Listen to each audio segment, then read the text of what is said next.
ನಮಸ್ಕಾರ ಸ್ನೇಹಿತರೆ, ವಿಕ್ರಾಂತ್ ಕುಕಿಂಗ್ ಚಾನಲ್ಗೆ ಸ್ವಾಗತ. ಇವತ್ತಿನ ವಿಡಿಯೋದಲ್ಲಿ ಸೋಯಾ ಚಂಕ್ಸ್ ಇಂದ ಕಬಾಬನ್ನು ಹೇಗೆ ಮಾಡೋದಂತ ನೋಡ್ಕೊಳ್ಳೋಣ. ನಾನಿಲ್ಲಿ ಕಬಾಬ್ ಪೌಡರನ್ನು ಯೂಸ್ ಮಾಡ್ದೇನೆ ಮಾಡ್ತಾ ಇರೋದು. ರೆಸಿಪಿ ಸ್ಟಾರ್ಟ್ ಮಾಡೋಕ್ಕಿಂತ ಮುಂಚೆ ಯಾರೆಲ್ಲ ನನ್ನ ಚಾನಲ್ನ ಸಬ್ಸ್ಕ್ರೈಬ್ ಮಾಡ್ಕೊಂಡಿಲ್ಲ ಪ್ಲೀಸ್ ಸಬ್ಸ್ಕ್ರೈಬ್ ಮಾಡ್ಕೊಳ್ಳಿ. ಹಾಗೆ ಲೈಕ್, ಶೇರ್, ಕಮೆಂಟ್ ಮಾಡಿ ಸಪೋರ್ಟ್ ಮಾಡ್ತಾ ಇರಿ. ವಿಡಿಯೋನ ಸ್ಕಿಪ್ ಮಾಡದೆ ಕೊನೆಯವರೆಗೂ ನೋಡಿ. ಇವಾಗ ರೆಸಿಪಿ ಸ್ಟಾರ್ಟ್ ಮಾಡೋಣ.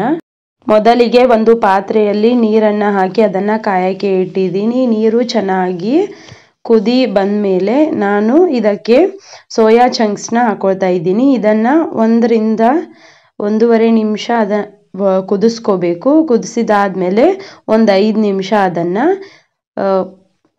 ಪಾತ್ರೆ ಮುಚ್ಚಿ ಬಿಟ್ಬಿಡಬೇಕು. ಇವಾಗ ನಾನು ಗ್ಯಾಸ್ ಆಫ್ ಮಾಡಿಕೊಂಡು ಅದಕ್ಕೆ ಒಂದು ಪ್ಲೇಟನ್ನು ಮುಚ್ಚಿ ಬಿಟ್ಬಿಡ್ತಾ ಇದ್ದೀನಿ. ಅದು ಚೆನ್ನಾಗಿ ಬೇಯೋಕ್ಕೆ ಒಂದು 5 ನಿಮಿಷ ತಗೊಳುತ್ತೆ. ಇವಾಗ ಒಂದು ಮಿಕ್ಸಿಂಗ್ ಬೌಲ್ನ ತಗೊಂಡಿದ್ದೀನಿ. ಅದಕ್ಕೆ 2 ಟೇಬಲ್ ಸ್ಪೂನಷ್ಟು ಮೈದಾ ಹಿಟ್ಟನ್ನು ಹಾಕ್ಕೊಂಡಿದ್ದೀನಿ. ಹಾಗೆ 2 ಟೇಬಲ್ ಸ್ಪೂನಷ್ಟು ಅಕ್ಕಿ ಹಿಟ್ಟನ್ನು ಹಾಕ್ಕೊಂಡಿದ್ದೀನಿ. ನಂತರ ಇದಕ್ಕೆ 1/4 ಸ್ಪೂನಷ್ಟು ಅರಿಶಿಣವನ್ನು ಹಾಕಿದ್ದೀನಿ. ಅರ್ಧ ಚಮಚದಷ್ಟು ಗರಂ ಮಸಾಲವನ್ನು ಹಾಕಿದ್ದೀನಿ. 1 ಚಮಚದಷ್ಟು ಕೊತ್ತಂಬರಿ ಕಾಳಿನ ಪೌಡರ್ ಹಾಗೆ 1 ಚಮಚದಷ್ಟು ಅಚ್ಚ ಖಾರದ ಪುಡಿಯನ್ನು ಹಾಕೊಂಡಿದ್ದೀನಿ. ನಂತರ ಇದಕ್ಕೆ ರುಚಿಗೆ ತಕ್ಕಷ್ಟು ಉಪ್ಪನ್ನು ಹಾಕಿ ಇದನ್ನು ಚೆನ್ನಾಗಿ ಮಿಕ್ಸ್ ಮಾಡ್ಕೋಬೇಕು.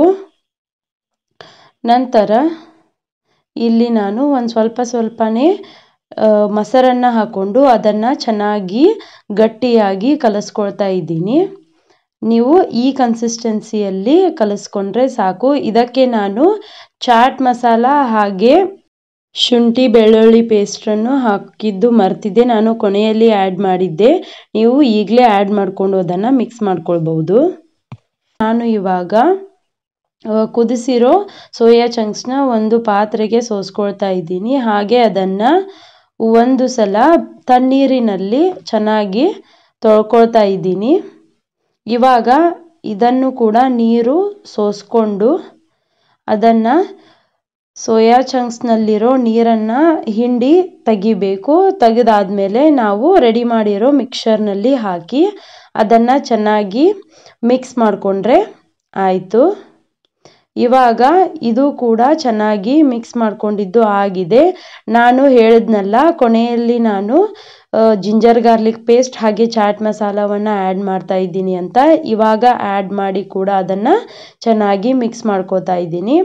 ಇದನ್ನು ಹೀಗೆ ಮಿಕ್ಸ್ ಮಾಡ್ಕೊಂಡಾದ್ಮೇಲೆ ನಾವು ಒಂದು 30 ನಿಮಿಷ ಇದನ್ನು ಮ್ಯಾರಿನೇಟ್ ಆಗೋಕ್ಕೆ ಬಿಟ್ಟರೆ ಇದು ಚೆನ್ನಾಗಿ ಆಗುತ್ತೆ. ನಿಮಗೆ ಟೈಮ್ ಇದ್ದರೆ ನೀವು 1 ಗಂಟೆ 2 ಗಂಟೆಗಳ ಕಾಲನೂ ಅದನ್ನು ನೆನೆಯೋಕೆ ಬಿಡಬಹುದು.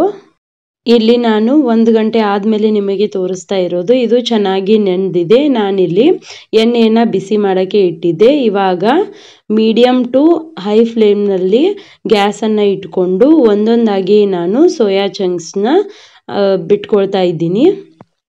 ಹೀಗೆ ಎಲ್ಲವನ್ನು ಹಾಕಿ ನಾವು 3 ರಿಂದ 4 ನಿಮಿಷ ಇದನ್ನು ಮೀಡಿಯಮ್ ಟು ಹೈ ಫ್ಲೇಮ್ನಲ್ಲೇ ಚೆನ್ನಾಗಿ ಫ್ರೈ ಮಾಡ್ಕೊಳ್ಬೇಕು. ಇಲ್ಲಿ ನೋಡ್ತಾ ಇರ್ಬೋದು ನೀವು ಕಲರ್ ಎಷ್ಟು ಚೆನ್ನಾಗಿ ಬಂದಿದೆ ಅಂತ. ಇದು ಚೆನ್ನಾಗಿ ಫ್ರೈ ಆಗಿದೆ. ನಾನು ಇದನ್ನು ತೆಗೆದಿಟ್ಕೊಂಡ್ಬಿಡ್ತಾ ಇದ್ದೀನಿ. ಹೀಗೇನೆ ಎಲ್ಲವನ್ನ ಫ್ರೈ ಮಾಡಿಕೊಂಡು ಅದನ್ನು ಕೂಡ ತೆಗೆದಿಟ್ಕೊಳ್ತಾ ಇದ್ದೀನಿ. ಇದನ್ನು ನಾವು ಟೊಮೆಟೊ ಕೆಚಪ್ ಜೊತೆ ತಿಂದರೆ ತುಂಬ ರುಚಿಯಾಗಿರುತ್ತೆ. ನೀವು ಮನೆಯಲ್ಲಿ ಒಂದ್ಸಲ ಟ್ರೈ ಮಾಡಿ. ಇವತ್ತಿನ ಸೋಯಾ ಚಂಕ್ಸ್ ಫ್ರೈ ರೆಸಿಪಿ ನಿಮಗೆ ಇಷ್ಟವಾಗಿದ್ದಲ್ಲಿ ಒಂದು ಲೈಕ್, ಶೇರ್, ಕಮೆಂಟ್ ಮಾಡಿ. ಹೀಗೆ ಸಪೋರ್ಟ್ ಮಾಡ್ತಾ ಇರಿ. ಸಿಗೋಣ ಮುಂದಿನ ವಿಡಿಯೋದಲ್ಲಿ. Thanks for watching. ಬಾಯ್.